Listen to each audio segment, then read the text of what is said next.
Aintree actually was the mecca at one point for British motor racing, holding several British Grand Prix here.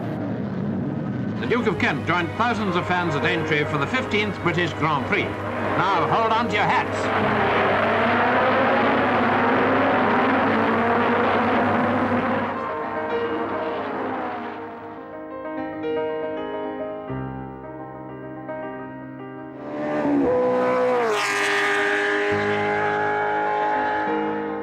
I come from a racing family, so racing history, particularly British racing history, has been around all the time. You know, in our house we have photographs up there and paintings of cars and stuff. But Aintree was decommissioned in I think it was '64. So when I came here as a young lad, I was too young to remember it.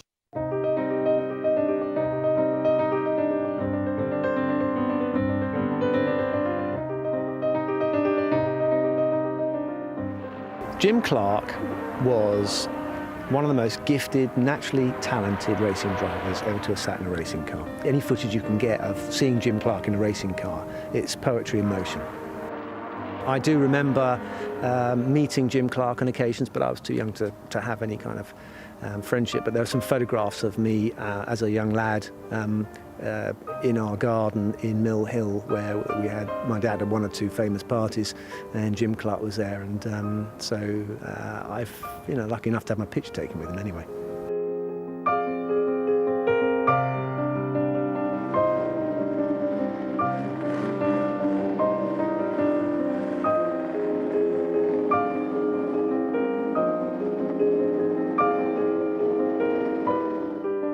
Bob, you've been working basically for Lotus for nearly 50 years, is that right? Yeah, a fair few years, perhaps more than we can count up immediately, but we were very privileged to work with Jim Clark, a man of tremendous natural ability, and he went about quietly getting on with his racing and winning. Can you remember the day of the British Grand Prix in 1962? I think I can remember, quite a lot of the action along the way, yes. Yeah, was there a big crowd? Yes, it commanded a good crowd here.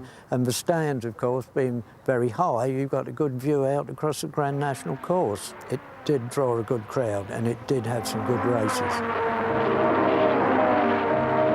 Jim Clark took the lead right from the word go.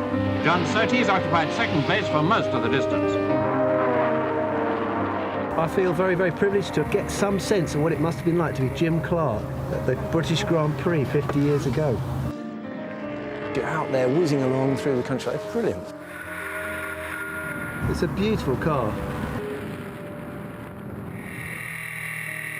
Ian Titchmarsh, you are possibly our own digital archive, living digital archive of motorsports, aren't you? I mean, you do commentary, and also you've been on the BOC board, and also you've been to Aintree. And I used to write for Autosport as well, so yes. And you live down the road? And I used to live down the road.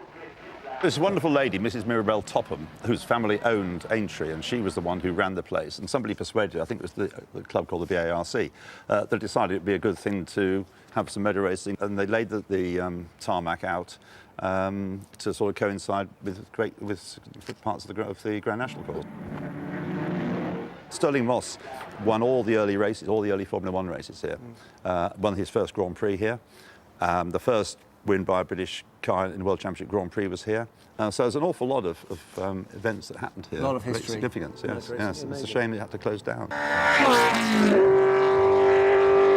Coming here now, today, and just being able to imagine what this place must have been like for those great events that happened in the 60s and 50s, has been really educational. It's really enabled me to get closer to the sport, and especially the massive privilege of being able to sit in a Lotus 25, the same car that Jim Clark drove and won the British Grand Prix. And I've got a unique insight, I feel, and it's just it's been a brilliant day. Jim Clark and his Lotus, the fastest combination on the track today.